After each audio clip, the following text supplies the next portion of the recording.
Hello and welcome to the East Lampeter Township Public Meeting. All participants are now informed that this meeting is being recorded. This meeting is also being offered virtually utilizing Zoom, which is a cloud-based platform for remote video and audio conferencing. The Zoom application is free to the public. The general public is therefore able to join the meeting by connection through the internet or by calling in by phone. The public is also able to observe the meeting on the Township's YouTube channel. Please continue to check the Township website calendar for any updates related to these public meetings. Agendas for these public meetings will also be available on the Township's website. Please be reminded that this meeting is being video and audio recorded and will be posted to the Township's YouTube channel for viewing. The meeting will now proceed with the chairman calling the meeting to order and identifying all other members present in the meeting room and those joining the meeting via Zoom.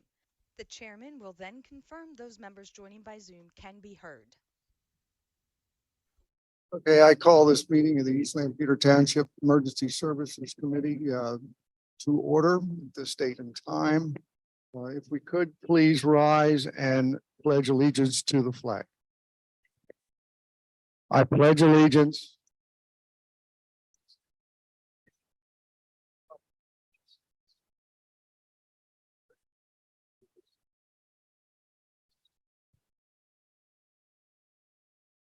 Okay, thank you. A roll call. Mike Thornton is here.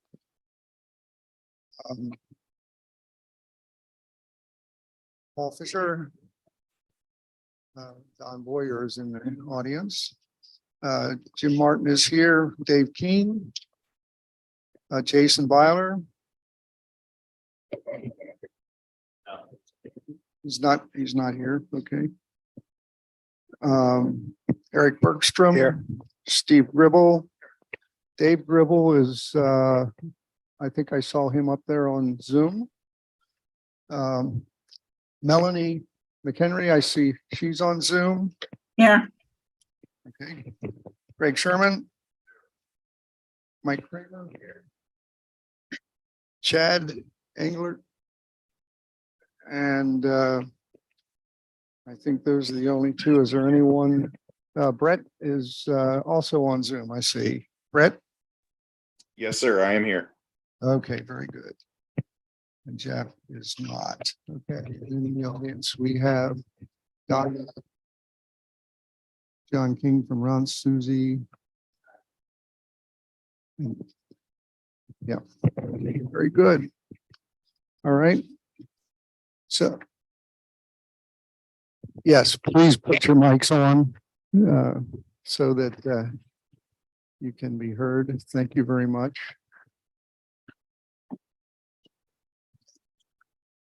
All right, at this time, I would like to ask for approval of the minutes of our previous meeting.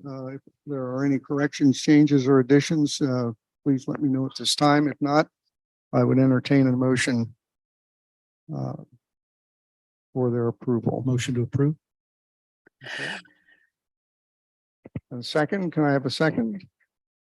All right, thank you very much. All in favor, say aye. Aye. Opposed? Okay, motion passed, approved. Okay, old business, report of fire apparatus replacement committee.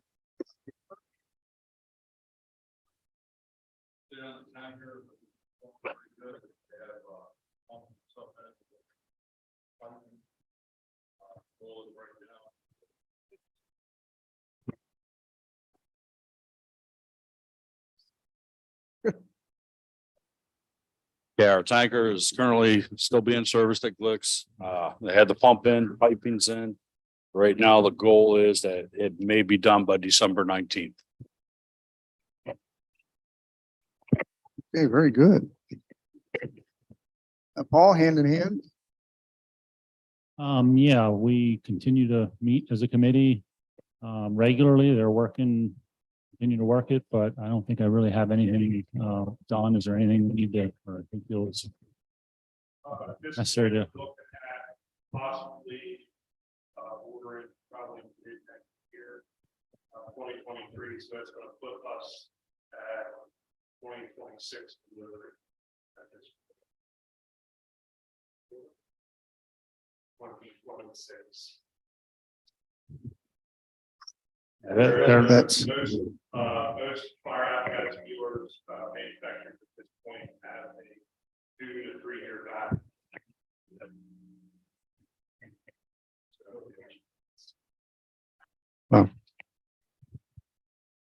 Okay, thank you. Lafayette, Dave? The truck committee continues to meet. They met last night. I had a vendor in there and they are currently weighing the differences between a ladder truck and a platform truck. We currently have the platform style. We used to have the ladder and we're still in the early stages of planning. Okay, very good. And I guess your projections are going to be Apparatus very is similar. Apparatus is 2 to 3 years out. Yep. So, I mean, we would hope to place an order by the end of next year, but that's to be determined. I think we're in the plan for 26 or 27. Yeah. Okay, thank Jim, you. if I may, so. Sure. Staff. So the replacement schedule obviously is really about our contribution to the new piece of apparatus, not the arrival. I mean, the schedule stays as it is, or, I mean, it does seem like that would potentially disrupt that, especially if they're that many years out, 3 more years out. Just a thought to talk about. Agreed. I know in some circumstances, the payment arrangements have been handled differently. With either, payments up front or throughout or at the end. So I depending upon how all those are structured, we'll have to try to budget accordingly. But yeah, the anticipation when the plan was prepared was that those were the years when the dollars would go out. What is typically the cash flow for a product? Is the amount down and then midpoint and then at the end? Is that the way that they the payment schedule? It's been a variety. Different purchases have been handled differently over the years. Right, I'll try and answer some of that. Hutch is correct. The vendors come up with different incentives at different times. Sometimes they offer on a sale price. Sometimes if you pay in full, you achieve a significant discount, 10%. So, yeah, that's a savings for both the township and the fire companies when that happens, if you pay 100% down. I was just going to add to that too. We're a little early yet to know this specific one, but I know in the past, I think the last couple we bought, we actually paid or most of it when we placed the order. So it is conceivable that we could still be, possibly. But again, I think we'd be flexible. We'll find out what the options are and then come back to this group in the township and talk about, what would work best again for us. But I know in the past we've taken advantage of, there's, like you said, Dave said, there's pretty significant discounts if you pay it up front. Now, again, with inflation and interest rates and the backlog, I don't know what that'll look like in another 6 months or whenever this is placed, but we're definitely open to, we're going to work with whatever the township would, whatever works best for everyone involved. So. I just want to add that for Lafayette, if we're doing 26, if we were to order by the end of 2023, that would be a 3-year lead time. So we should be on time. Okay.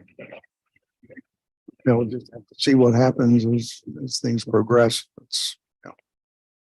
Okay. All right. Thank you. All right. Next order of old business is a public information subcommittee report. Since the last meeting, we had approval. This was approved the members. We've had one member who has had to drop out because of work-related issues, Chris Miller from Whitmer, and he was the chair of that committee. So Whitmer has nominated Dakota Hoke to be that replacement. So at this point, I would like to ask the committee to approve his appointment as a member of that subcommittee. Motion by Eric. Okay, second. Second. All right. You're gonna approval, all in favor, say aye. Aye. Aye. Opposed? Okay, good, thank you. All right, so, and Paul has assumed now the chairmanship of that committee. So Paul, if you could give us a short report of that, please. Yes, I can do that. So we met, our last meeting was on November 3rd. We met up at our station. And we did have somebody attending from all four of the companies. Like Jim said, since our chairperson had resigned, we discussed electing or appointing someone there and talked about that for a little bit. I don't think there wasn't a whole lot of competition. I mean, people weren't exactly jumping at the opportunity, I don't believe, but so anyway, I guess at this point, we agreed that I would be chairing it for at least for a short period here.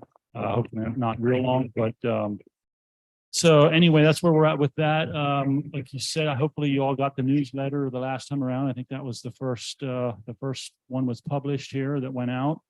And so at our last meeting, we started discussing what we're kind of planning on or hoping to do is to lay out the next four, kind of maybe start working on them simultaneously. We don't really want to drag, we'd like to kind of, get them into progress here. And the sooner we get those four done, the sooner we can maybe turn our attention to some of the other opportunities that might be out there.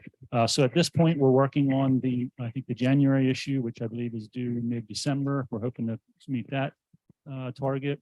And we're planning on, so we talked about the next maybe 4 or 5 letters and topics. So our idea was basically let's come up with the topics and then we can start kind of gathering material and ideas from people for each topic. The first one that we're looking at doing for the next one is to address a question that we hear a lot, I think, when people move into the township or even people who have been here for a long time that may not be familiar with how the township fire service works. And that is, what does it mean to be a 100% volunteer fire service, basically in the township? So that's kind of the topic we're trying to address, is to explain to people in the township, the way the fire service works in the township right now.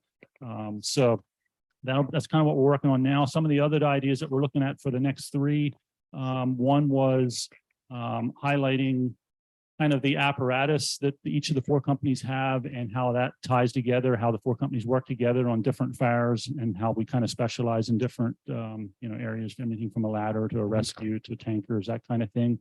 So kind of trying to tie that together and explain to people, again, what happens when we have a fire and how the 4 township companies work together.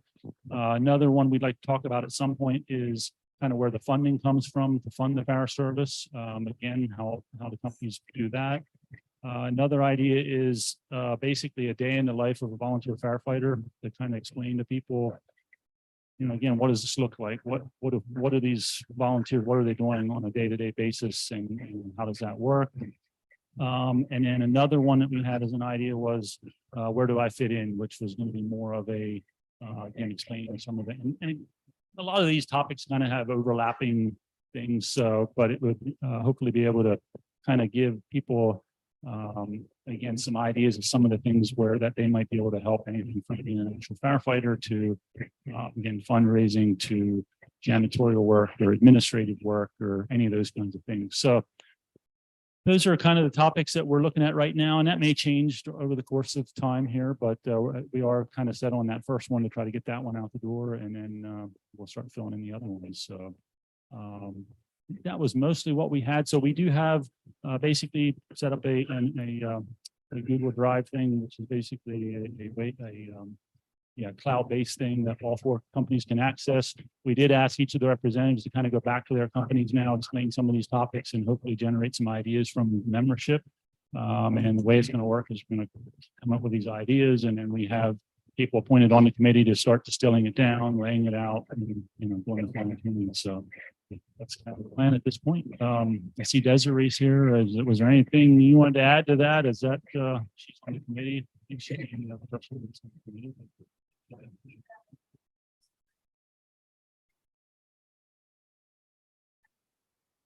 Desiree, could you please come up to the mic? Thank you.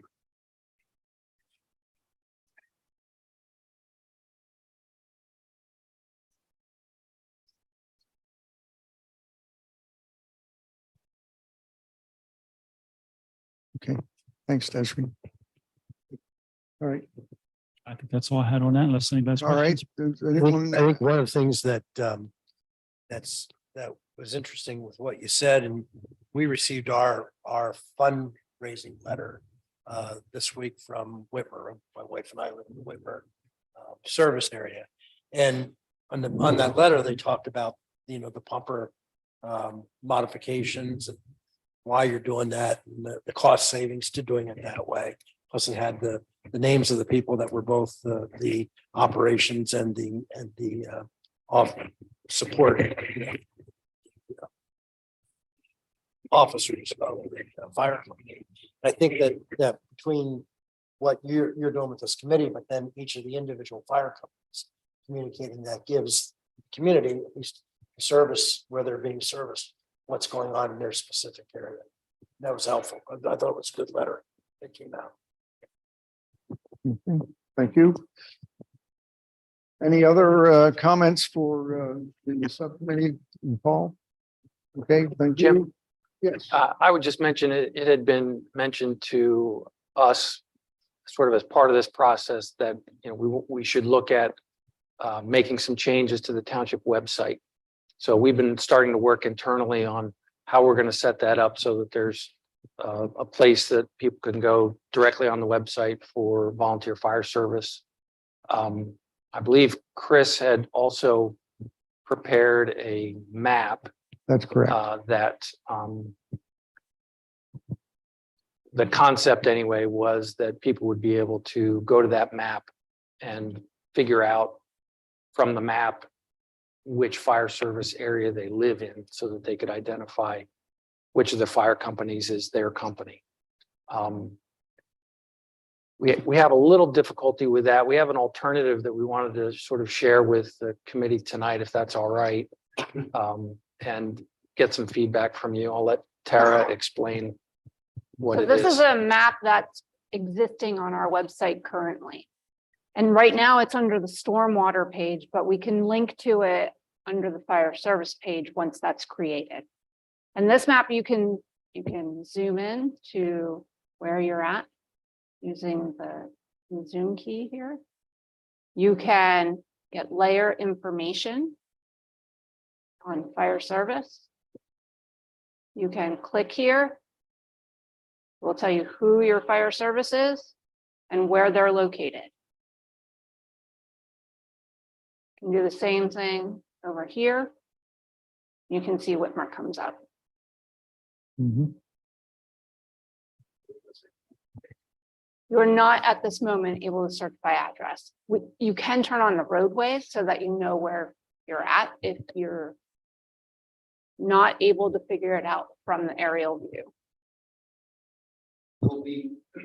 It will be loaded in additional places on the website, or are you gonna, Yes, okay? it's currently on the stormwater webpage. It can go on the fire services webpage if this group is amenable to that. There's another option. I think if I may, I think from the first meeting, some of the discussions had been to try to coordinate someone from the committee to come over and sit down with the IT folks here at the township. And they were going to present a list, I believe, of things that they had interest in, how that would look. So I think maybe if we can coordinate some sort of meeting at some point with the committee and the IT people to try to organize some of the ideas that they had, because this looks pretty close to what Yeah, I had know. been discussed. Personally, I'm fine with that. I mean, I think it's a good start anyway. We can try that. I know Chris was probably the more tech savvy person on the committee in terms of the maps and being able to again, search by address and that kind of thing. I don't know. I can certainly add, we didn't talk about that specifically at the last meeting again. I think our thought was kind of, again, we wanted to get what was right in front of us done first. And then, over time, we're going to continue to create, tweak it and improve it. So I think it's certainly, I would speaking just for myself, I certainly would be fine with, I think anything like that would be a benefit at this point. You know, I think another thing that we can kind of point out, maybe continue to point out and emphasize in our page is that, you know, call any of the companies and they'll tell you. And, you know, in other words, we're working together. So it's not like there's no big secret here. If you show up at Whitmer and you're living in Bergenham or vice versa, you know, they're going to then just ask the question or call them or whatever. So I think, you know, I think it'll be fine, really. And I guess what I should probably do maybe is talk to our committee again and see if anybody else has that same talents that Chris has maybe. And if not, maybe we talk to Chris even and see if he's still willing to pursue it at some point. But I think, to me personally, I think it's good. Okay, yeah, we're happy to meet with whoever. Yeah, we'll let Paul take the lead on that and move forward as your subcommittee feels necessary to do that. Okay. All right, thank you. Did we need, did you need something for the committee to act on just to maybe load it onto the beyond where it is now? I don't think so. I Are we think, okay? Well, we need to actually develop the fire service page before we can put it on a fire service page. So other than that, it's still available on the stormwater page at this point. Anyway. I think when that page is active, and again, I'm sure there's going to be more ideas that, you know, we can incorporate into that, things that we're all doing already and on our individual websites and, you know, links to each of our websites and these kind of things. So. Just the question I have, I mean, is on that map, is there like a little, you know, like how you have a search box so you can just, okay, what's my address, type it in and it can zoom you to that department versus just kind of scrolling through and trying to find your property? not at this point.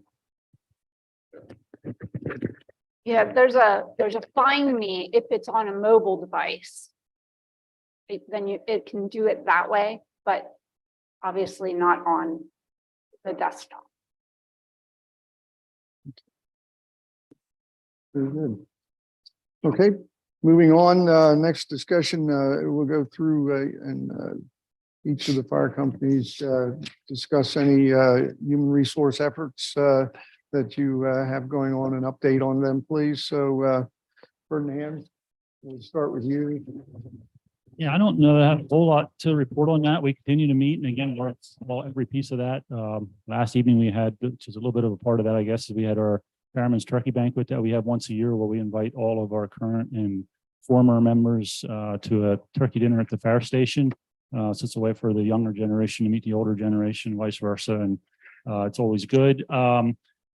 Other than that, again, each of our three committees continue to meet. One of the things, I don't know if I spoke about this at all before or not, but one of the things that we're working on right now is working to build some software to track all the data that's human resources related, everything from current members and everything, all the information we get when they fill out a membership application to a lot of this we're already doing, but in compartmentalized things like all of their training experiences, their training attendance, fire calls. And then we want to extend it even into all the people that are helping us with our fundraisers, and ultimately everybody that's even in our first due area, to try to be able to generate reports and even simple things like, right now, we can't really tell without doing a lot of paperwork what our actual active firefighters, active engineers, active fire policemen are versus 10, 20 years ago. What's the trend? Are we getting better here? Are we getting worse?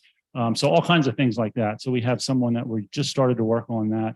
So it's going to be a work in progress, but we have some connections with someone that's actually up at Mannheim Auto Auction. He's one of their top IT people up there, and he's going to write some software for us to start doing some of this for us. So anyway, I guess the reason I mention that is, as we go forward, I don't think we're ready now, but hopefully 6 months down the road, 8 months down the road, if it works well for us, we'd certainly be happy to share the software with anybody else that might have an interest in it. I know there's other things that are on the market specifically for fire departments, things like the I Am Responding has some of that kind of thing. And we've looked at some of that, but we just felt like we could do better just generating it ourselves. So anyway, that's one of the things we're working on. Other than that, no, I think things are going pretty well, and continuing to work the problem. So. Okay, thank you. Steve Ronks? Our fund drive letter went out the end of September. And a lot of the things that Paul had talked about, we changed our letter a little bit this year. Not so many words, more bullet points to make people look at it a little bit quicker, at least we're hoping. We have picked up as far as firefighters. We've been averaging 2 to 3 new ones over the last 4 months. And I'll be honest with you, a lot of it is word of mouth. People talking. Down where we're at, it's more plain. The computers aren't available to a lot of the people. So it's talking. I think I brought this up at the one meeting that we had a fire at a business and back of it. And some of those people came out and helped. And since that time, we've gotten some additional people out of that business that, sometimes you have to have something happen and there's a result. So that's been working. We've had, I guess, one for sure, if not 2, people that ran with us that have come back and have become active again. So, we talk it, and it seems to be picking up for us. And when you get some young people in, and you've got to make it fun, you've got to make it interesting, but you've also have the serious side of it. And they've been accepting that well and showing up for trainings and stuff. So that's an important thing. The toughest thing with that is half of them are under 18. So it takes 2 years to get them trained and that they can go in and do. But we're working every possible angle with them. And it's air packs and everything. And we go to an exterior fire. We're getting them to pack up and they're learning and working it that way. So. Okay, thanks, Steve.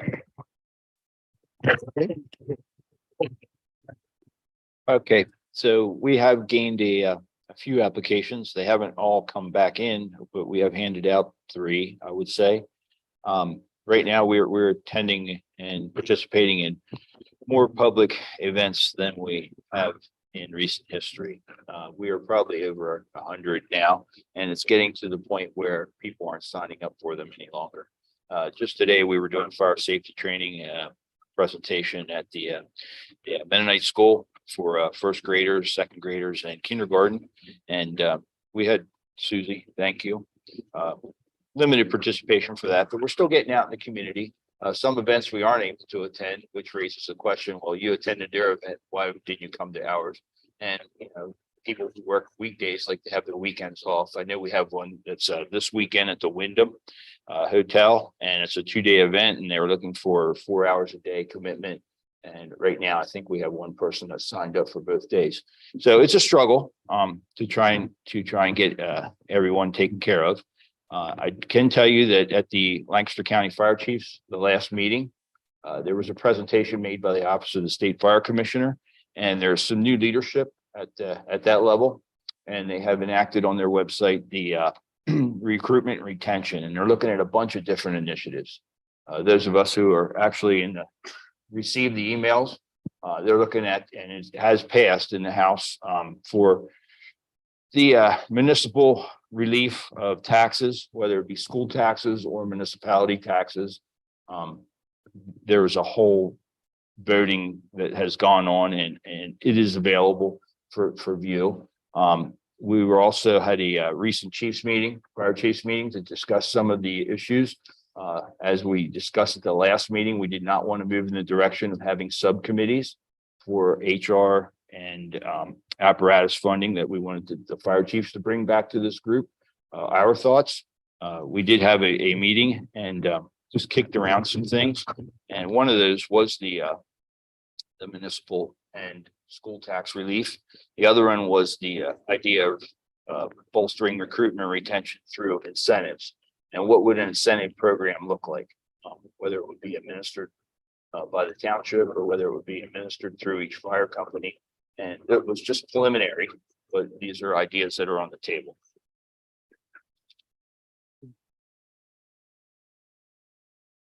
That's all I have. You're involved with the Extraordinary Give also Yes. tomorrow, right? And Yes. what kind of opportunity is that going to present for you? Well, the extraordinary give, once again, is getting the word out. So we have tasked all our members with sharing this on their social media and getting out there. If you can create a small video, share that. We will be having you can call it false knots or long johns.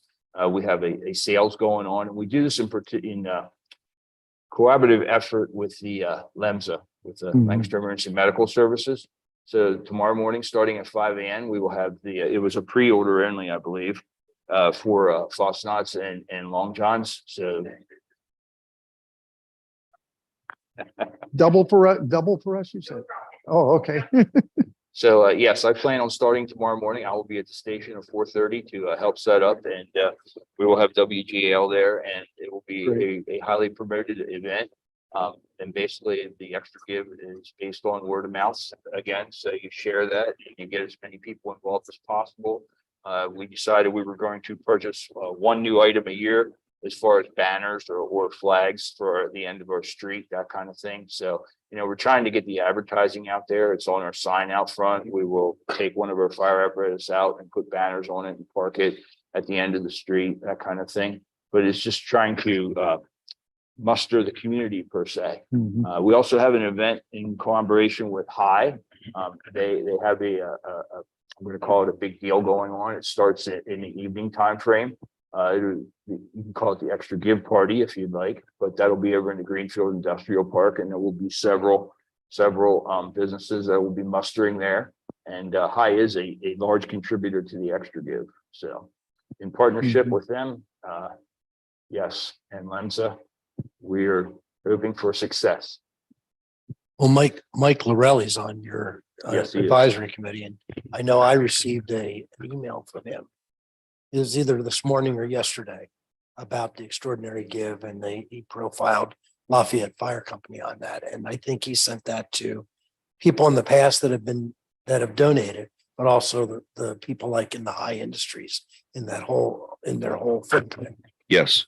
So that's one. The other thing is Mike Lorelli and I are working on PowerPoint presentations for different stakeholder groups. It's really taking a lot of the stuff that you've done, Dave, and taking it and either duplicating it or dissecting or breaking it down. Because when you're talking about either fundraising or you're talking about finding members, whether they're administrative people or people that actually go out and from an operations standpoint, you need to get the word out. So we're looking at things like churches, community organizations, donor advised fund type people, grant and funding presentation, political presentation, and school and college presentations. We're able to go out and here's a deck, here's information. It's not somebody going out, without having something, and it's very specific to Lafayette, but it could be duplicated for every other fire. Very good. Very good. Okay, and Whitmer, please. Great. Yeah, one thing we've been doing is Deputy Kramer and our training officer kind of get together. Past 6 months, we've been trying to get a essentials class held. Because we have a lot of Amish, there's a lot of other departments that have Amish, and they can't take an essentials class because usually the way it's been is 2 days during the week and then a Sunday. Well, Sundays don't work. So we put our heads together and done a lot of groundwork and found some instructors that are willing to do the class. So we actually are hosting an essentials class. It's a Tuesday, Thursday, Saturday. Actually tonight is the last night of the intro. We just got the dates wired out for the rest of the year. And the way it's going, everything is set. They'll be done with this class April 1st. So I mean, it's all a big commitment here in this last few months of the year and then beginning of the year, but it's gonna get done and get a lot. I know Bird in the Hand has some guys, we got a lot. I mean, we were full, once we posted that, within 2 hours after we posted on Facebook and that. We had that class phone, we had people wanted to be on a waiting list in case people, bailed out. So that's one thing that we've been doing. The other thing, which I'm not gonna go too much into, because I see we're gonna talk about it. I don't wanna steal Des and Susie's thunder from that. But just some things going on here that, we're trying to work and get the recruitment. I mean, we've gotten some applications, more on some of the support. I think we've gotten one on the firefighting side, but I think 3 at the last meeting for our support side. Can I ask, can you give me a summary of an essentials class? The essentials class basically takes you and preps you to be an interior firefighter. It gives you the ground fundamentals, like when myself took it and Kramer took it to this point now. It gives you the introduction, kind of explaining what the fire service is, the stuff you do, and then each mod progresses you more. So like the last mod is your interior live burn and all that, to where it's taking you in packed up with gear on, putting fire out. And the other goal is, after that's done, is also having the firefighter 1 scheduled. So while everything's still fresh in their head, they can go right to the firefighter 1, which benefits the companies that have them for when they go for grants, because that starts taking the preferences to the amount of firefighter 1 recipients you have. So that's basically in the gist of what that is. And do you need certified people in your company to be able to provide that? Preferably, yeah, Okay. that helps you to be certified in interior, to where when you go out and calls, people are knowing what they're doing. And they understand, the terminology that's going on, different aspects of the call or fire, what needs to get done, from the suppression to the search and rescue and stuff like that. And is that universal among all our departments?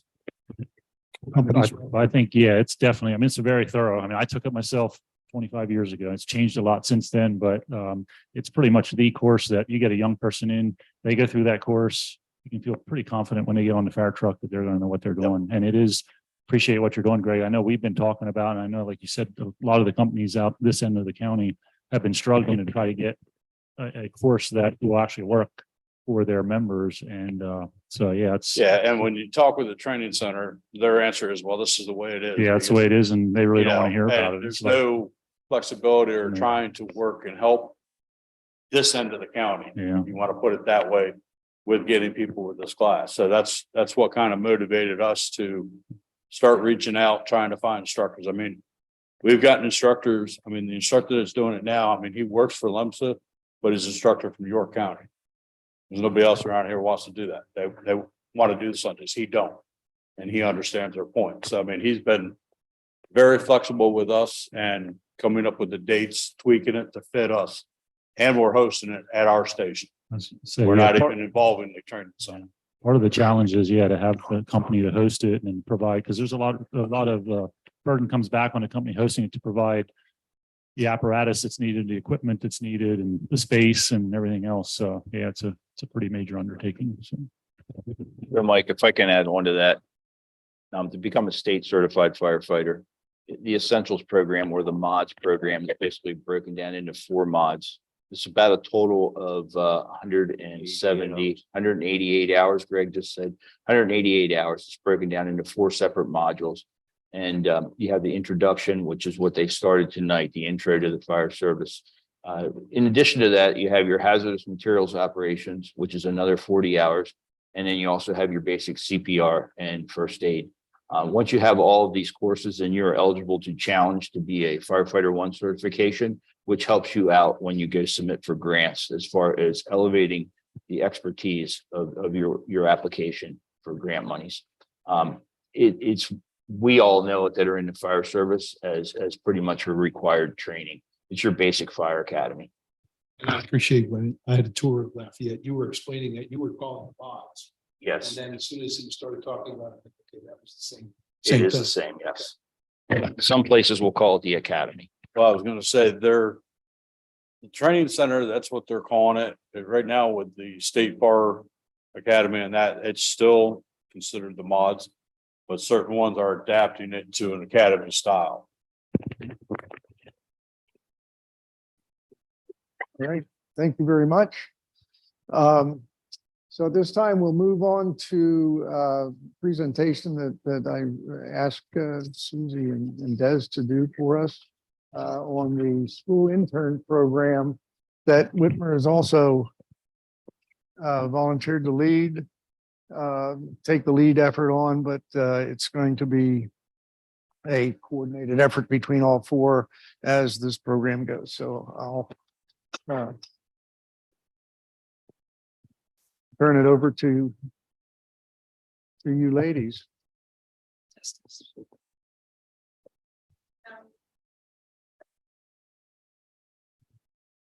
everybody received the email from Jaguar, is that correct? During the presentation.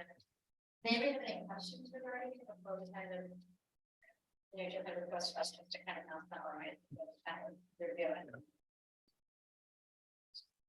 So go ahead. All right. Yep. So internship is great for 11th and 12th grade students. The internship was created for 11th and 12th grade students that will be hosted primarily at Whitmer Fire Company.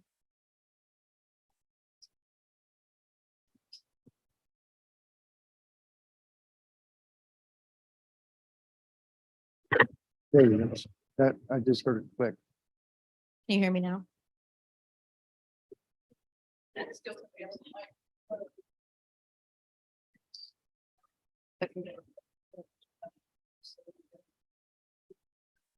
So the internship will be at Whitmer Fire Company for 11th to 12th grade students. We are currently in the marketing phase. So signups were November 2nd. That was kicked off at CV Bonfire. We actually did get 4 potential interns, so that's super exciting.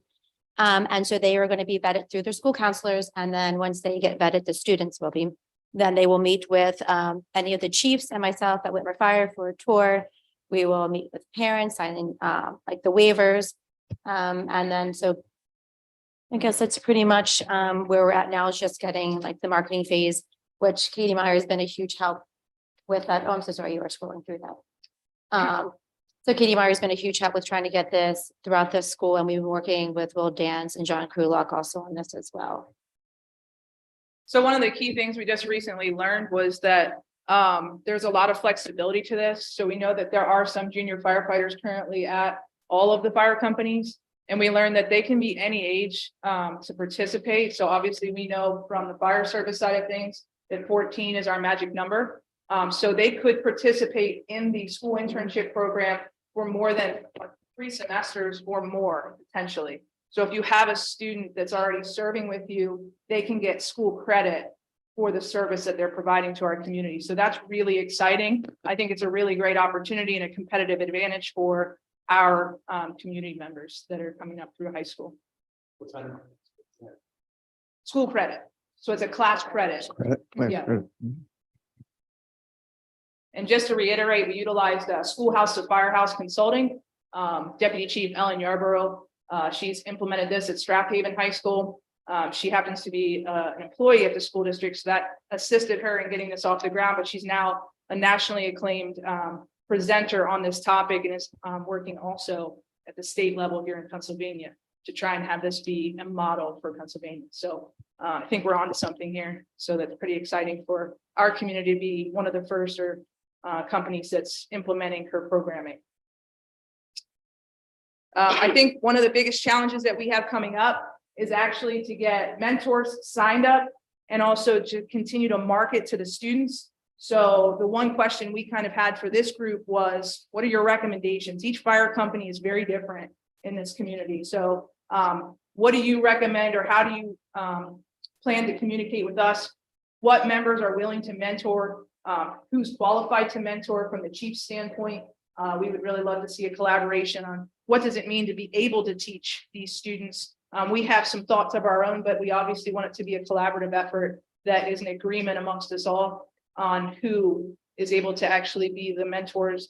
And our goal is to have 4 total mentors present when we do in-person sessions, or at least 2 at all times, 1 associate member and 1 fire member. Hopefully you saw that in the presentation. Our goal is to make sure there's always a 2-to-1 ratio, so it can't be a he said, she said scenario with these students. So we really need some buy-in and some marketing from the fire company standpoint of things to get people signed up. And we kind of wonder what's that next best step for us to get people signed up from the fire company. And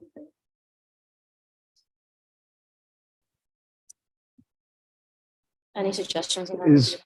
Is that something we can ask the chiefs to look at the chief meeting and discuss?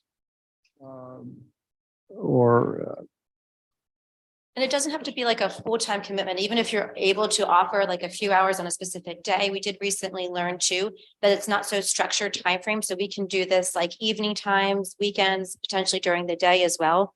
So if that's more feasible for somebody to come, for a few hours in the evening. And again, this is for associate and firefighter members as well, not just firefighters. And in a normal internship, sort of, I shouldn't say normal, but traditional way, a mentor would be a co-op. We would call them a co-op. This is the adult who is providing that real world experience. They're not a certified teacher themselves, but they obviously have the expertise in that area. And I know that that is a challenge for all businesses to bring those people.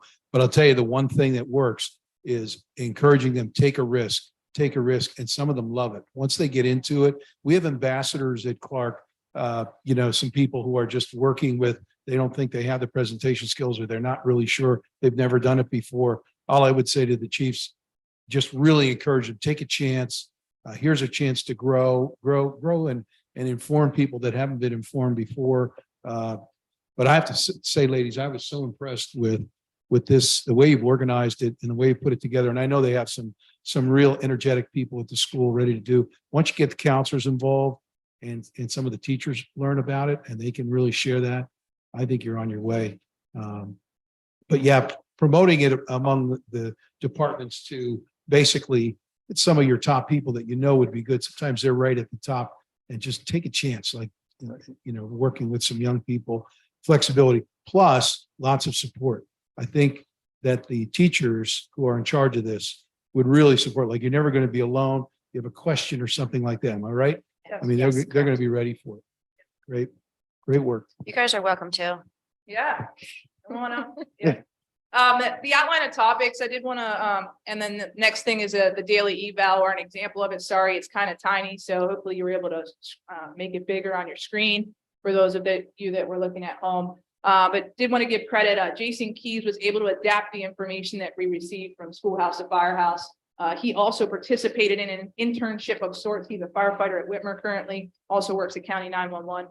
So we're very grateful for his support in trying to kind of structure it and adapt the information we get. It takes time to apply what you get from a consultant. So huge kudos to him for putting it on paper. Yeah, and so basically that eval shows that it's like a scale of 1 through 5 to basically give feedback that can be on a piece of paper and tangible to a student each time that they attend or interact with firefighter. What are the costs associated with running this? So as of right now, we actually got a donation from Heather Martin's employer, who provides all like the binders, the folders, the pencils, all the school supplies will be donated. And then the gear, we're just kind of send out a message once we need kids, we know the size of them. And actually how many interns we actually will have. We'll probably send out a message to all fire departments requesting, who has this gear, and see what we can get. Our costs are unknown in this time frame.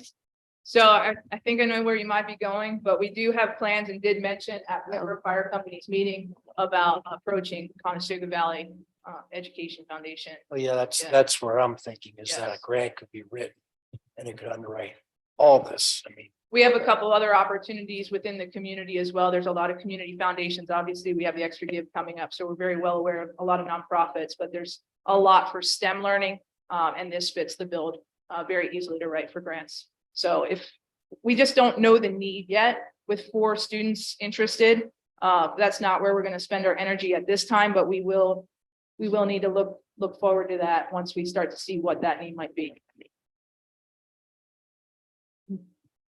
This is just the timeline. We already hit the first one with the sign up, and again, that's ongoing until December 5th.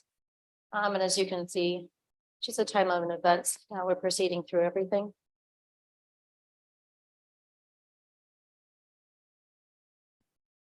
So if there's not any other questions or suggestions, hopefully we can get feedback from the chiefs as far as the mentors and getting them signed up. December 5th is our date that we're trying to target because that's crucial for Whitmer. One of the things to reiterate is we were really grateful for the support from the insurance standpoint in the last ESC meeting, but we also have gained the support of Whitmer in order to have them actually sign on as members in the junior firefighter category. And that's just to doubly protect us, just in case there's any gaps in that school insurance. And so we're working on some things there, and Chief Sherman is working on some SOGs, standard operating guidelines at Whitmer, as well as MOUs with the school fire companies to ensure that we kind of put everything in place so everyone knows who's responsible for what. Not to go too crazy on this, but you know, the college that I'm in does certification of CTC teachers. And we give credit for work experience for people that are teaching in the CTC. We also have courses that could be dual enrollment, like occupational safety and health courses. Things of that nature. Sure, Millersville does the same thing with their program. So it's kind of probably down the road. You're just getting started, but this could be a good dual enrollment type of thing. If somebody was for it, worst case scenarios, somebody needs to take a health and phys ed class for their degree, if they're wanting to hack or to a 4-year degree program or something like that, could fill in there. So it may be potential for that if it's structured enough and there's enough discipline in it. That could be, you know, certifications, things like that. So, Yeah, definitely. In terms of talking about the mentors and so forth, do you have a feel for like how, like quantifying that a little bit, like how many are you looking for, how frequently, how many hours, like what would a commitment from, let's say the fourth companies would all support it, like what are we looking at in terms of amount of people and time required for each company to kind of do their role? Do you have any kind of a feel for overall? So that's a really good question. I think that's what we're trying to kind of create a model for. We just learned about the total flexibility of time frame. Originally, we were trying to fit it into the last block, the school block of the day, which was going to limit us and severely hamstring us on who was available to help, right? Because we had, most of us had day jobs. And so now we're looking at, okay, now we have all this flexibility, and this is where why we asked the question and kind of put it onto you all as 4 different fire companies, because every company serves a different variety of people that may have different flexibility. So some may be able to do the daytime slot that fits into their school schedule, and some may be able to do the evening slots, and that might fit better. And they might be better suited for, when we went up to that topics page, maybe one person's better suited for engine company ops versus, you know, Lafayette might speak to the truck company ops, et cetera, the rescue, vehicle rescue. If we could lean on ROCs, that would be wonderful. So like if we could kind of lean on expertise areas as a starting point for encouraging folks to participate, but also just availability timeframes and their willingness to kind of be that mentor or the person, the liaison for the student. I think I hear what you're saying, because we've dealt with this in the past at the school. Tell me what you want me to do, number one. Number two, okay, when do I do it? And like you said, I know that there's so much more flexibility now because kids are in virtual, they're, you know, they're half-day school, they're other things. But I think quantifying that for the chiefs would be super important. Just say, tell me exactly, if I sign up for this, what exactly am I going to do?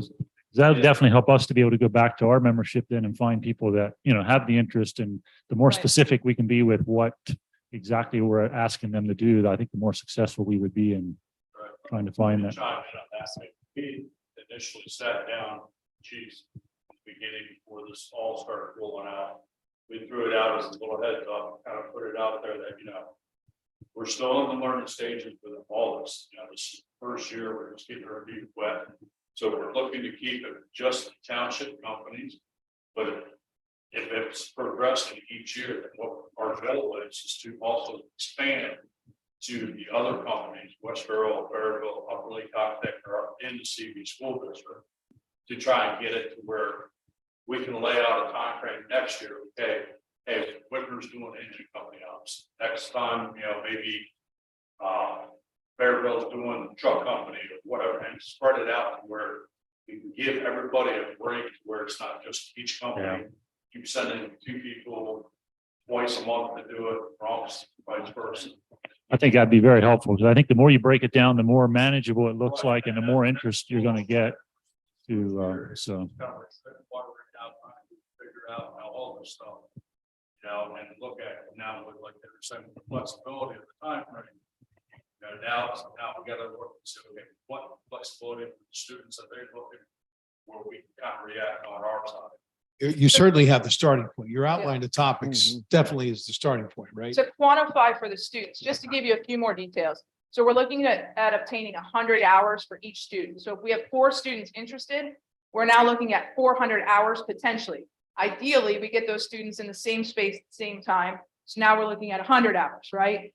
But that's all going to vary. And then once they develop relationships with firefighters at Whitmer or at Hand in Hand or at Ronks or at Lafayette, now they can schedule additional trainings with those firefighters at different times that are variable. So I think what is important to sell to the different firefighters, if I'm thinking from my own standpoint, is that there's flexibility in you being able to serve. What we need is the interest up front. We need your interest and your name on a list, and then we see if your availability and your expertise fits into that puzzle. Okay, your timeline indicates that you're looking at 5th of December. Yes. Okay, does that give everyone enough time to get back? Like a first round Yeah, of first round advertising yes, and yes. collecting names. Yes, how does that kind of fit? This is a busy time of the year, I understand, but to support this, is that doable? Can we commit to doing that? Interest at this point? I was gonna say, I mean, I Yeah. think, we definitely are interested in helping, but I know that at the same time, there's always that, what are we getting ourselves into and what are we giving up to do that? And that's And I always think the trade-off. he's So, involved.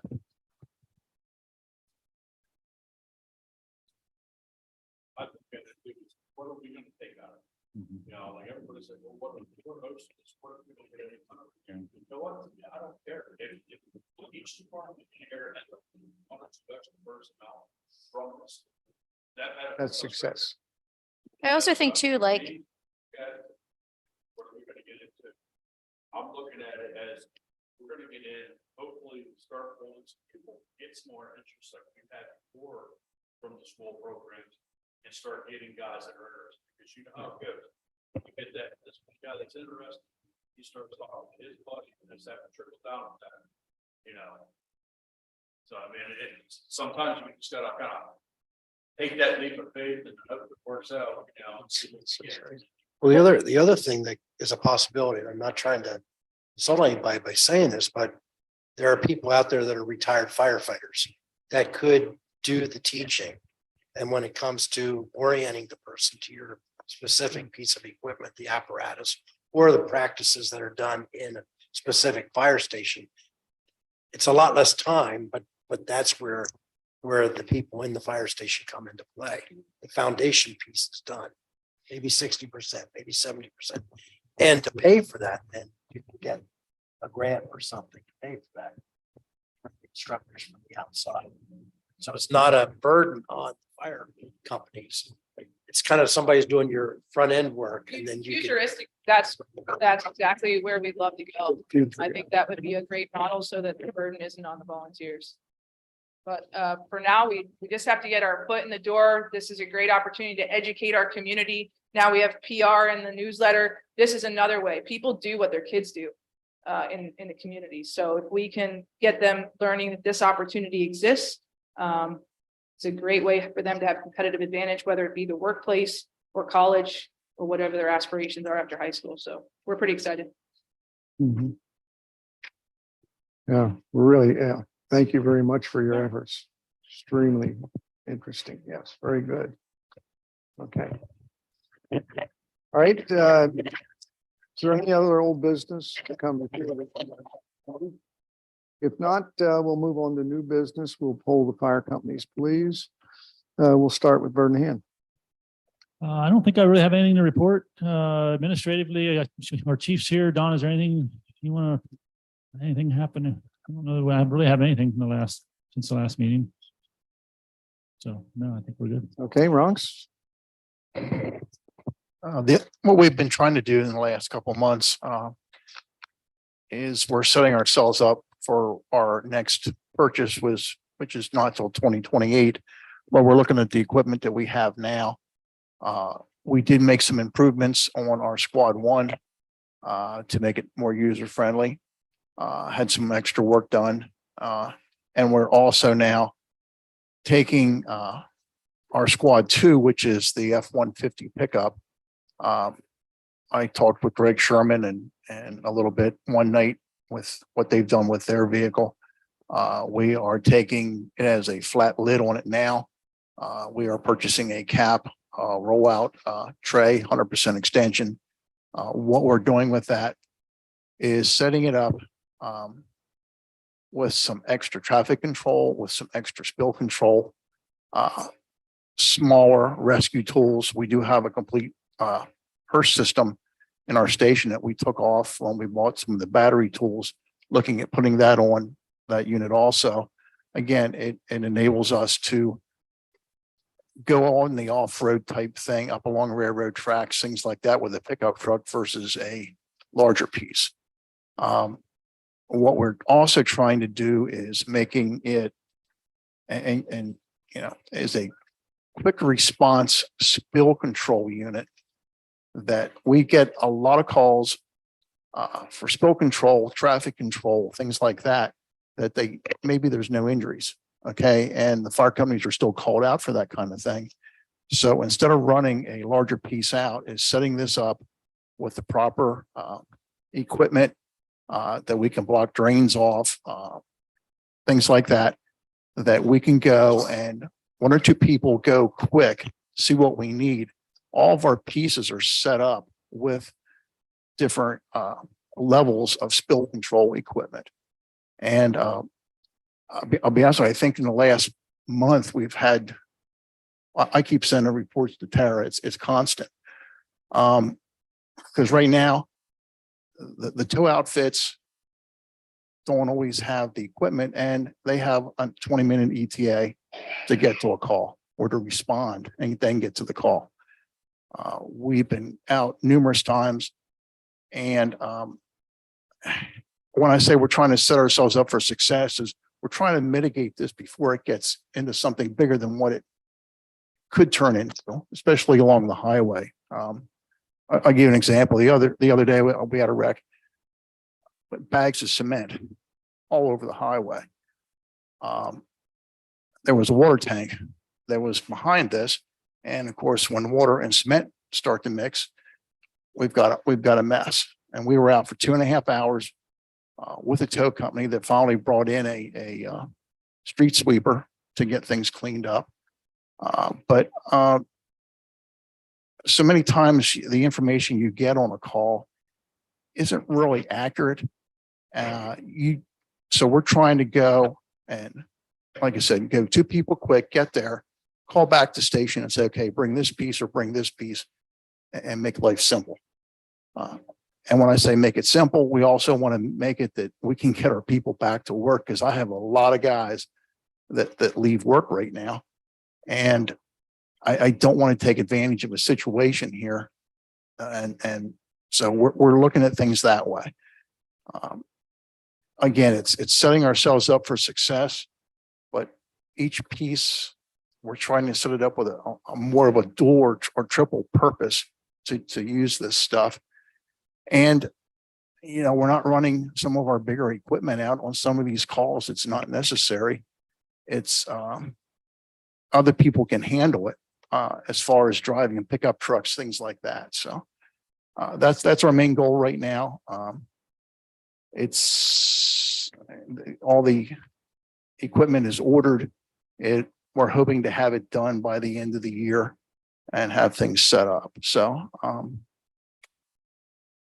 it's thinking outside the box a little bit. but trying to make life simple for us. Other than that, we're working with our new people and, as Susie said, it can be, interesting. But they've been very receptive and showing up and that's the good part. So that's everything. Good, thanks. Okay, Dave, Lafayette. Okay, I have to say that the presentation on the school fire training internship, that's one of those programs that you can't say no to. I mean, it sounds like a great thing. But I did report earlier in this meeting that we have a lot of events that are going unstaffed that are being posted at Lafayette.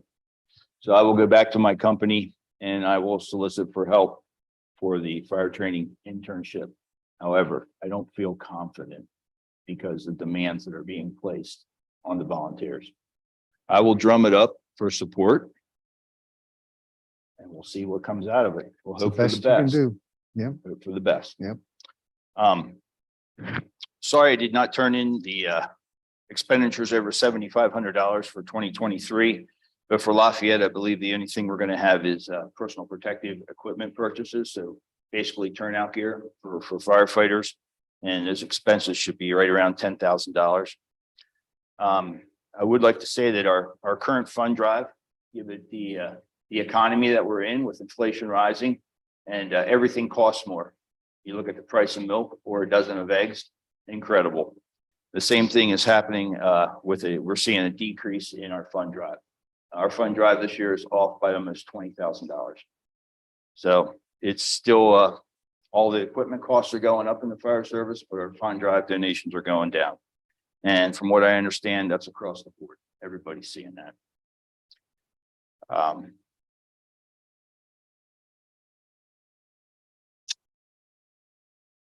We talked earlier about the recruitment and retention, the chief's meeting that we had. We talked about a few things, actually. Recruitment and retention.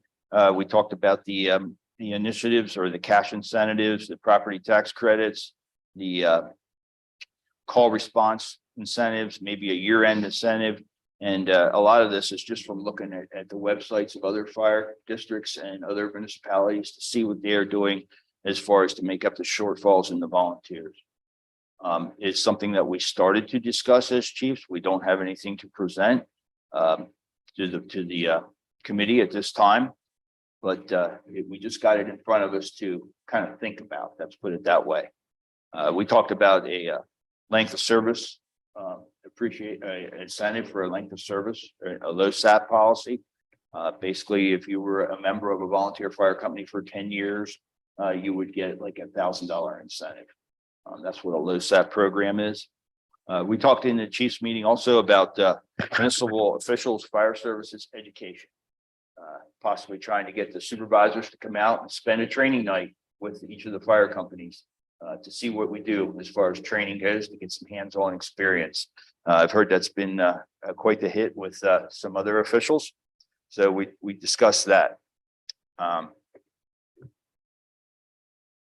We talked about tow companies. Some of the tow companies that the township has on board are better than others. Others we would like to see gone. I'm sure that the police can provide plenty of backup conversation about some of the tow companies that we have coming to assist us on calls. Some are much more efficient than others. Traffic control. We talked about traffic control, and sometimes we spend hours on the scene of an incident. I'll use one out there in the Route 30 incident where the two trucks were passing each other. One was hauling steel rolls, and one of the steel rolls slid off into the truck beside it, and they both locked up and came to a stop. That took quite a bit of time for the tow trucks to come out there, lift the steel rolls, clear the roadway, and we were on the scene for about 4.5 hours. I know that there was some discussion about at the chief's meeting about, is this how we want to proceed, by using volunteers to basically control traffic, or should we have by means of calling up like a traffic enforcement, traffic control group? Chiefs? we discuss like maybe flyer force or whose responsibility is it for, we're struggling with volunteers that is now taking people out of work for 4 hours from their employer to handle a police incident. It's not a fire incident. You know, when the hazard's controlled, we're out there, they have the hazard control, there's no more fuel leaking, the people are going to the hospital by the ambulance. Now we're just standing out there directing traffic and, you know, whose responsibility ultimately is it? Is it the best way to spend our volunteers' time by having them standing out and directing traffic for 4 or 5 hours? Or can we, as a group, this is something I feel the ESC should be working on, and the other chiefs, I think, agree that this is something we should be working on as a tactical end, is that ESC, we need to figure out what the township work, township one, who's ultimately responsible, and how do we remedy this situation where we're not taxing our volunteers for 4 or 5 hours a day that are missing work. That 4 or 5 hours could be better spent protecting our community on a house fire or something like that, not out directing traffic when the incidents complete, basically fire service are not needed. You need to be able to go available and have flagger force or rights. There's tons of different traffic control organizations out there. But it would be probably on the township or police to like have that contact, or, you know, have those people available for either us to contact or the police department to get the wheels in motion if we know it's going to be a long incident. Can I ask, historically, it sounds like that's probably always been a challenge. Is it more now because of the number of volunteers? Is that? Yeah, I think some of the departments, yes. The fire police forces are very, very minimal to begin with. The one thing I That's did, typically who they used to use, and the one thing I did do after our last safety meeting up here is I did talk to Chief Serby for probably a half hour out here. And I think when he was on the streets, he realized we had a lot more fire police. We now don't have as many. Some of us, you know, I have some, but they're not available daytime. So we're sending firemen out to do that job. My concern is, and we had it the other night, that we were assisting somebody with traffic control. We had a structure fire, and some of the people that were on the one piece, I should have had over on the other piece real quick, that we would have been able to do our job a little bit better. We managed, but I did bring up to him that, you know, some of the tow outfits are very good, and some it's not good. The number of, you know, we had one call the other night that it took 3 times to get a car on a rollback, and we were ready to go and put it up on because we could figure out how to run this thing. He was going to talk to some of the patrolmen and I'm going to say shift supervisors to try to get the input on this, but it has been a challenge, and especially when you have someone that, okay, there's an accident on 30 and they say, well, we're stuck in traffic. It's like, that's because we're waiting for the tow truck. So, you know, you've got to, some common sense says that you've got to skirt that incident and get down closer that you can go and do the work. An example that and I'll give is the other night or the other day when we had the cement, we had Garden Spot towing, and I had the direct number to the tow operator telling him additional work of what they were going to have.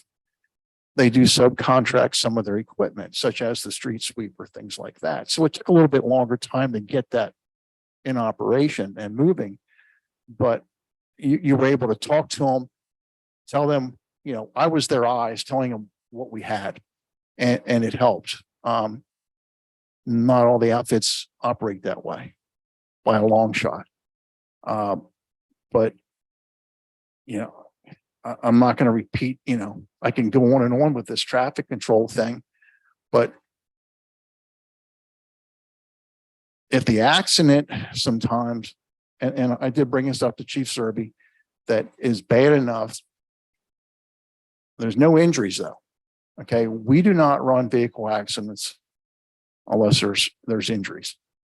Just, I'm trying to keep my people, one, and we do need them to go out on these calls, but to get there and then call for traffic control, we're not sure what we have. And this is where we're going, why we are setting this truck up that we have to go and get out quick, see what we've got and determine what other resources we've got to take out. We have gotten to the point just to clear the highway. We purchased $4 at 2 NASCAR jacks and put on our rescue that we're picking cars up and moving them off to the side of the road just to open the thing up. You know, we're not a tow outfit, but I've got to get, like I said, the people back to work or get them off the highway because it's terrible out there at night as far as being able to see what's going on. So I think this is one of those deals that it's going to take a group of people to get something accomplished here, that we all have instances that we can talk about, but it's putting a burden on the fire departments with the lack of, you know, the fire police anymore. And you're getting firemen out there, and especially daytime, you know, it's a concern, you know, and if I've got to pick my poison, I'm going to keep them back and we're going to go to a fire call because, you know, it's been happening a lot more than we should be dealing with this traffic control type thing. I did ask about the people that they're looking to hire, I guess the aides, and you know, you still have got to get them educated with it, but they also they have other things they're doing too. So it's a never ending story, but I hate to put it, we're being abused a little bit when it becomes time with this traffic and things like that. It's a real burden.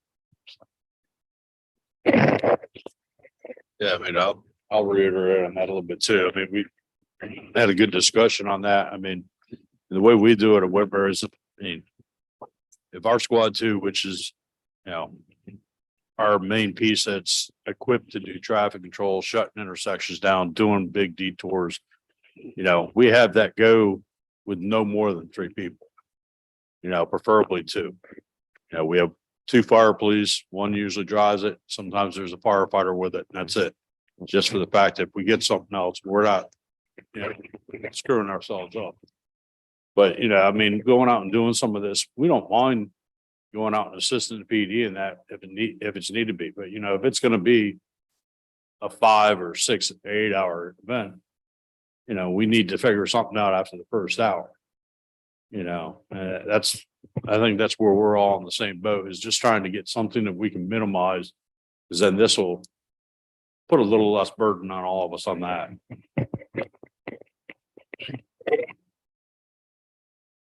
Okay,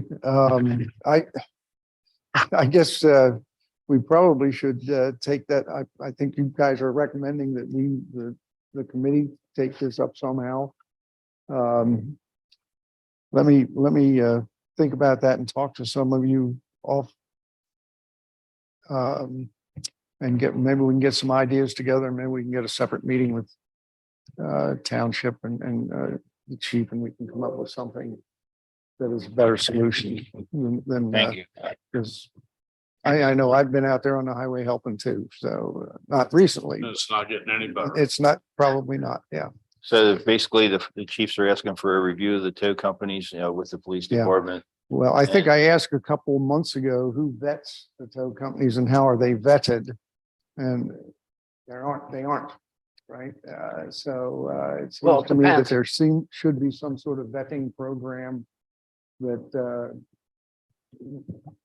the fire chiefs have confidence in knowing that they're gonna get the support they need. Of course, the operator of the vehicle has a choice as to, who they want to tow their vehicle. So if they have a preference, they can express that preference and that's who gets the call. If they don't have a preference, then we have a list that we go to for our tow operators. So that's the way it works. That's the way it's gonna work. But as far as the ones that we have on our list, is the no preference operators, that is something we can do. That's more, I think, where we're looking at is those. Yes. There are some in there, I'll tell you, I do not feel very confident with, especially when they're coming in shorts and Crocs, and you got gasoline glass, vehicles upside down, and they're struggling to get a vehicle overturned. To me, that's too unsafe. Yeah, now you have a couple on there that are pretty good. They can come in there, flip that car and they're in and out. Those are the ones that are great. It's the other ones that I have issues with, that take a while, or something's going on. Next thing they're sweeping this glass and oil dry to the side of the road and they leave. Because then where's that falling? Is that falling on us? Because that now technically is it being picked up as a hazardous material? Well, I mean, in my view, they shouldn't be allowed to leave the scene without having cleaned all that up, and that, the police officer who's doing the accident should be directly involved in that. Okay, all right. Mr. Chairman, Do you have, you have a hand raised. oh, I'm sorry, Brett has his Brett? hand raised. Brett, I'm sorry. No, that's fine. Can you guys hear me okay? Yes. Okay, just a note for the chiefs. And I totally understand where you guys are coming from. I just wanted to make you guys aware, if you had forgotten, that the fire police task force is an option for you guys if an incident is going to become long, like, something that's going to be hours or whatever. If your fire police or whoever the firefighters are out directing traffic, if they need relief, that the county does have the fire police task force available for you to be able to call. And they, I know before it used to be that it was sectioned into 3 sections in the county, and it kind of seemed almost unmanageable because there was so many companies involved. But they have gone through a restructuring, and now they have some strike teams that makes it a little more manageable, so you don't get as many resources all at once. So I just wanted to make sure that the chiefs were aware that that is an option. It's, not going to fix the long-term problem, but in the short term, if you have people that need to go or whatever that need relief, you can always call the fire police task force. That's it. Thanks, Brett. Okay, did you have anything else? I did. Okay, You. So the chiefs also discuss getting back on the agenda for these meetings is to have the discussions of apparatus funding. We already have recruitment and retention, and then funding period, funding.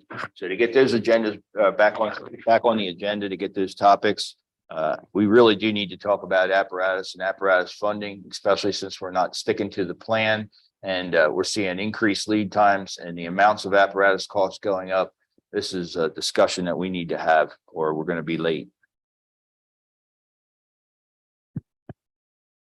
okay, That's all I have. okay, very good. Greg? Whitman?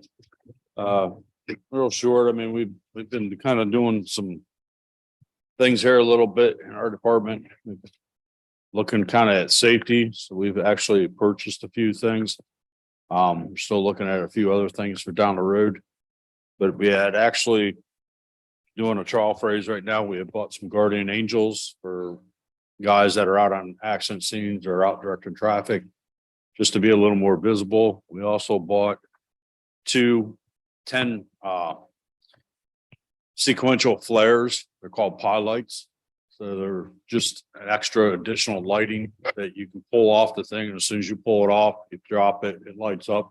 Each one you keep dropping, they just keep going in a sequential flare. So if we're trying to direct traffic, you know how it is when you're at a crash and you got all the lights and this and that. It's a little hard to see somebody trying to direct you around, or a pump operator working. So it's just a little extra safety thing we're trying to do. We've just got some webbing that we're gonna be issuing out, and then we actually just bought 4 life bags to put in our med bags.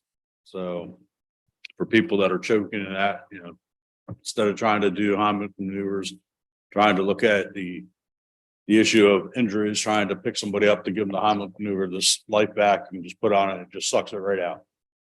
So just a couple little things that we're doing. Okay. All right, thank you. Brett. You're the emergency services. You mean as far as emergency management? Rep tonight, yes. Do you have any input? No, I don't think anything really huge to announce. Just colder weather is coming, so as you guys prepare to go out on these calls and stuff, make sure you're staying warm and you have the extra clothing and stuff. Let the members know, and make sure that everybody's getting cycled through and taking breaks and that sort of thing. We don't want anybody to get injuries from excessive coldness. Yeah, I think the snow is all staying in the northwestern part of the state, which it can stay up there. So other than that, I got really nothing for you right now. Okay, thank you. Hutch?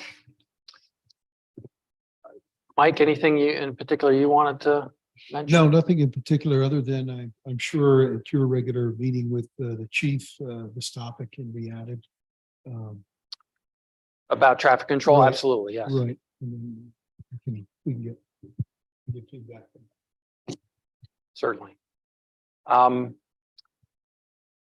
Just the general reminders that I usually have, if there are any updates to drivers lists, fuel card system, anything, receipts, please keep us informed on that. We do really appreciate all the spill control reports that come in. It's very helpful, and thanks to everybody who's getting those in. I did provide copies of the capital projects information that we received from Ronks and Birdenhand. Dave just shared some information for his. That is a calendar item, so that's why it comes up each year. So I guess that's enough said about that. The chiefs are aware of this, but I want to make sure the committee members knew that we did receive the insurance information from Paradise Fire. So they've been, I guess, released, if you will, to be added for water rescue resource as needed by the chiefs. Hopefully everybody's received the new contact communication cards. So that, when there are any events that go on and you need contact with township folks to become involved, you've got the right numbers to make those contacts right away. So they should all be out there. If you don't have any, let me know. How are those? I'm not familiar with that. But where chief has them? Okay, I just want to make sure we have. Talked about that already. We did have a question. We have to go through basically a self-audit on our MS4 program. And one of the things that has come up on our checklist is making sure that everybody has some sort of standard operating guideline or procedure related to spill control. So I don't know if any of the fire companies already have something that's a written document. Unfortunately, the reality for MS4 is, if it's not on paper, it doesn't really exist.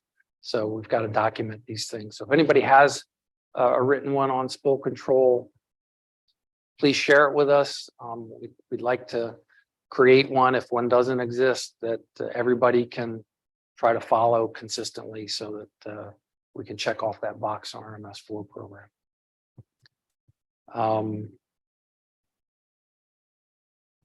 Just a reminder, as we get to the end of the year, some of the terms of office end at the end of the year. So if there's anybody that is going to be renewed or isn't going to be rejoining and the fire companies need to nominate replacements, please keep that in mind so we can get that done before the January meeting rolls around. As far as calendar items, for the remainder of this year, we are supposed to get activity lists from everybody sometime in December, so that we can prepare that annual list that we do for workers' compensation purposes.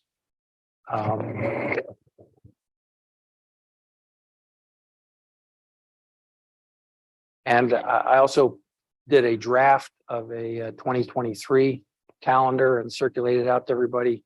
It's a draft, so if there's additions, changes, deletions, things that you feel ought to be modified, let me know, and we'll get that ready for your January meeting. Anything else you can think of? Yes, Dave.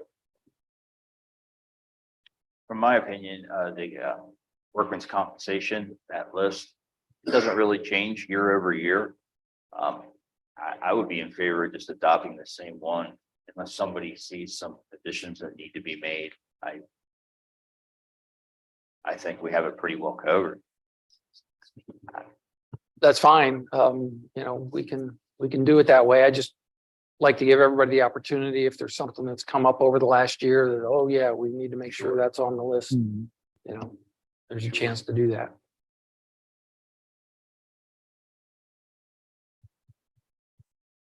Yeah, we get it every year. I think on our part, I don't think anything's changed. I mean, I don't think we're doing any activities now that next year that we wouldn't have already had.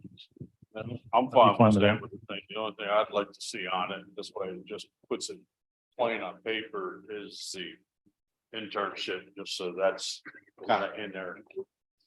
This way it's black and white. There's none of this, well, Yeah. it'll fall under this, fall under that.